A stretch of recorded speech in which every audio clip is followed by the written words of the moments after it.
must train faster.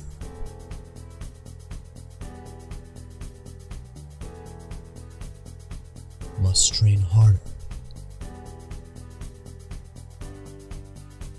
Must draw better.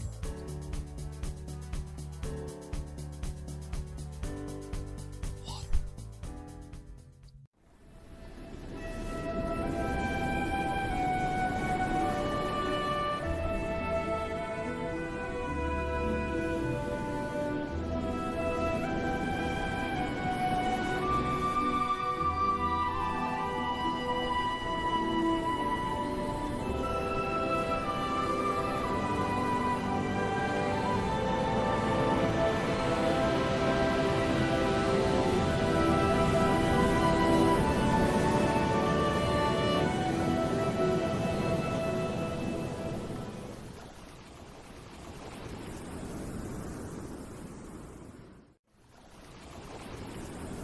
Hello, YouTube. Welcome back to yet another episode of Atlantean Chronicles. Quick recap. 2-1 last episode. We are on a 1-game winning streak. You know, whenever we seem to get these tiniest of winning streaks, always we lose against something. So it's just a never-ending lose. And then we're back to lose, and then a win, and then lose. Anyway, the goal for today's episode is A, fix up some cards, hopefully give us more ability to close out games, and B, I want to see us increase that winning record. So let's go ahead and hop into the product, and remember, as always, if you would please like, comment, and subscribe, I would appreciate that so much. Let's do this. The 2014 Mega Tin. You know, there's only one real target that we're after in here, so let's quickly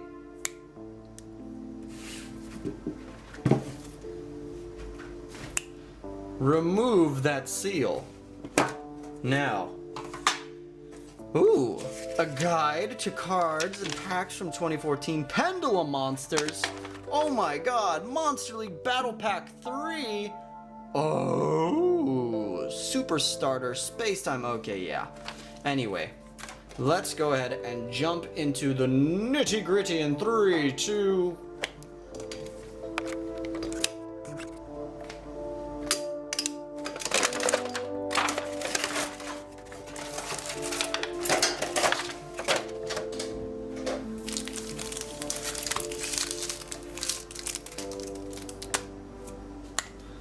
All right. So first off, promo pack. Let's just go ahead and get the promo out of the way, because then we're gonna dive into our actual mega packs, which we're really here for. But we have the prismatic secret of Bujinte Susanoo. We're not gonna use it. We don't need it, but it's absolutely gorgeous. That quote-unquote prismatic secret rare, or I guess Starlight before Starlight was a thing. So I guess we'll put that here. Sure, why not? Anyway, Bujingi Crane, Archfiend Commander. We literally don't need these supers, so we'll just put them off here to the side. Anyway, Mega Tin 2014.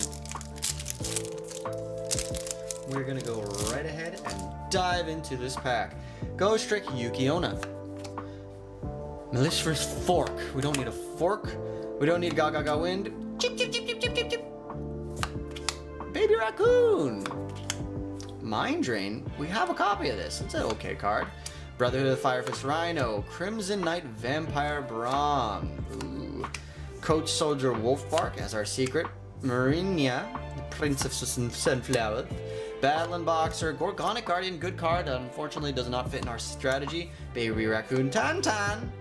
Witch. Bujingi Ibis. Gorgonic Gargoyle.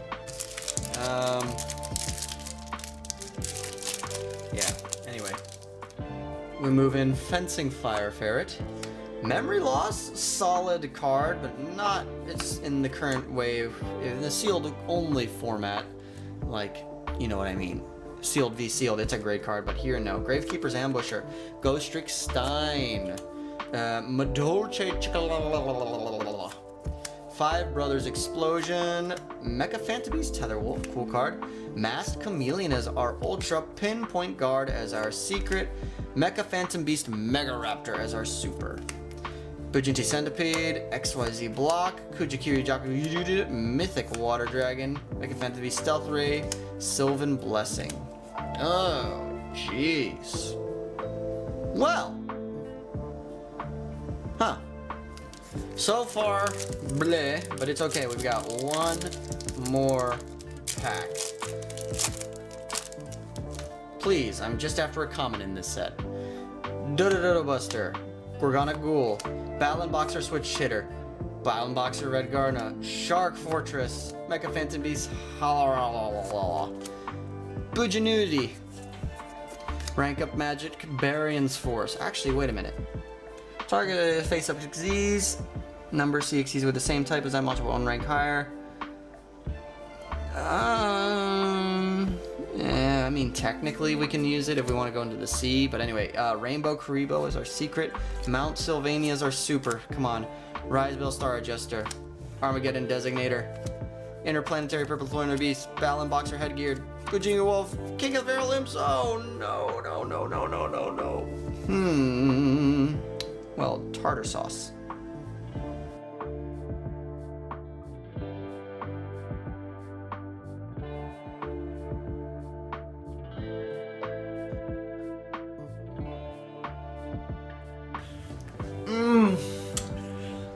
Frustrating to say the least, but if you've noticed, we have tweaked some ratios in the deck. We've included another Silent Angler just to hopefully keep our Abyss Sharks live at all times. It kind of is what it is. Hopefully we'll see how things go. It's going to be a relatively similar game plan to last episode, so time to duel. Alrighty, so for match number 1, we're going up against patron J-Chip from the J-Chip Show, and he has brought with him Adamantipator Fossil Adamantipator. In either case, we're going first, and this is where you get to witness what I pretty much consider at this point in the sealed-only journey of Atlantean Chronicles a full power board. We have the Ocean Lord on the field. We have Megalo to OTK. We've ripped 2 cards. We have Jellyfish. We've got back row. We've got full control of the board state, and we can clean up for lethal, showcasing what this deck can truly do. We're going now second for game number 2. JPO unfortunately doesn't have the best of openings, and I have an interesting opening. I do get hit with the Ash Blossom, so at least I have the Pancratops to clean up field. It's not the best, but I go for an Aria, hoping that if that doesn't eventually getting knocked off the field, or I can potentially reborn one of the Water Stones, I can get some follow-up. Raptide, however, brings out another tuner, which means I'm going to see a Doki Doki, meaning goes up into Dragite. Dragite can now bounce my entire field, and I get punched for 35 damage. Rough, but I am able to combo off. Luckily, my Umi, or my stealth attack 2, isn't negated, and because Deep Sea Diva goes uninterrupted, this allows me to run my Megalo line. I'm able to go right up into a Brionic, and that's enough for lethal. I take match number 1. Match number 2, we're going first up against Dark World. I'm playing a lot of Dark World recently. Still don't fully know what the new cards do, but I do know they like to loop. In either case, going first, pretty much unripped, we get to rip 2 cards out of hand thanks to Moon Glacia, and that actually caused my opponent to scoop. So now we have to face Dark Lord going second. I open none of the cards that I sided in to hopefully stop any of the endless spamming, like my Ash Blossoms or anything like that, or even seeing any of my going second cards besides the Gamma Seal. However, with a card, or I should say a deck that can easily hand rip, I don't think Gamma Seal is going to cut it. It's a good card, but not exactly what I wanted. And bringing Yugioh on the field just means I get to completely recycle the hand, get all the pieces that my opponent needs, slowly but surely assemble so they can trigger off proc the effect where the older Dark World card, I forget what's his name, the one that just special summoned to my field, that caused me to start to pick apart my hand. I still have a Legendary Ocean and a Legendary Ocean Lord, which means if I can at least stick a Legendary Ocean, i.e. Umi, and my Kairyu-Shin hits the field, I can pretty much break that board, which is nice until I lose all my last 2 cards, leaving me with just a Kairyu-Shin, and my opponent's basically playing with himself at this point, realistically, and it's kind of a good way to describe Dark World's playstyle. Seeing this immense board with the negates and basically break my board status with one card, I just go ahead and scoop. We go to game number 3. I open up my protection for my Deep Sea Diva with Sea Stealth 2 and run through my Atlantean Mermail line, which gets me my Megalo with the equip. I also have an anti-spell in hand, and once my opponent basically sees I'm doing the same shenanigans as the first game, they scoop up, we take that match. Match number 3, we're going up against Runic Musket. Interesting combination, and we don't open the best, but we do get to end and show off our totally awesome, but I immediately have to proc the Toad in order to keep it, otherwise I get hit and it gets destroyed, so it's not the best. I do have an Ash to stop the Kid, but honestly, it's going to be an interesting setup. It's going to be more of a grind game. The Steady Hands is not enough to boost the max to beat over my Parachute, so we take game number 1.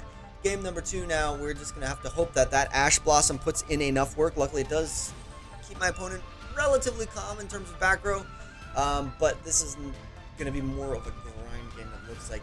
I really don't like playing against Runic, and yeah, it's not the best. Unfortunately, all I can really do is a Brionic, which isn't the best, which also gets dealt with, and now I just have to hope that I don't get hit with enough damage so that I can just get my Deep Sea Diva to get the rest of my card online. Diva hits field, I get Prince out. Prince gets me all the way up to, not much honestly, I need to wait until I can really proc, so I just go into Aria hoping that if it floats, I can get a search. Luckily I do, which gets me a little bit of follow-up for next turn, which I am losing cards off the top of my deck at an astonishing rate at this point. It's not looking good, but fortunately, my opponent ran out of time. That happens sometimes, so we actually take that match, ironically.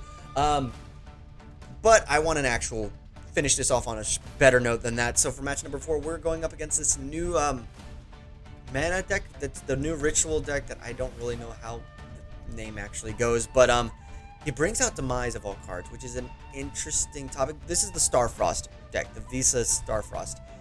But yeah, Demise really kind of threw me off a little bit, but I'm able to easily pick apart the board thanks to heavy infantry and also using a Megalo's effect to attack double twice. Brianna clears the field. I sweep in for game number 1. Game number 2, Ash Blossom hits pretty hard on his normal summon. He just goes up and is able to actually end on a Baronne de Fleur, which is difficult to deal with, but he takes the bait. He negates my Sea Stealth attack, which means that I can at least slowly set up, which means I can get my Mega Fortress Wheel out, pop the Baronne de Fleur, and I actually take that match. So we've ended the day on a clean sweep, 4-0 record. This is amazing. The deck did what it was expected to do. This extends our winning streak to 5. There's some stuff I would like to address, but I'm very happy with the deck. The winning streak continues. Was not expecting that. No. Was not expecting that in the slightest. I will take that. I will take that. The deck is now reaching a point where we can pretty much clean up any casual option. Rogue now is... I want to be able to essentially go into any rogue matchup confident. And then, once I feel we're at that stage, we can maybe dip our toes in a little bit more meta threats. So, at the current moment, it's Kashtira. We have faced Tearlament back before the ban list before, and that went as expected. So, it'd be interesting to see how the deck moving forward once I really start to finalize a few more slots in the extra deck as well as in the main deck. How this deck truly holds on its own 2 feet, maybe spruce up the side deck as well. So that's all to come in the future. But for now, thank you all so much for joining in, and I will catch you in the next episode of Atlantean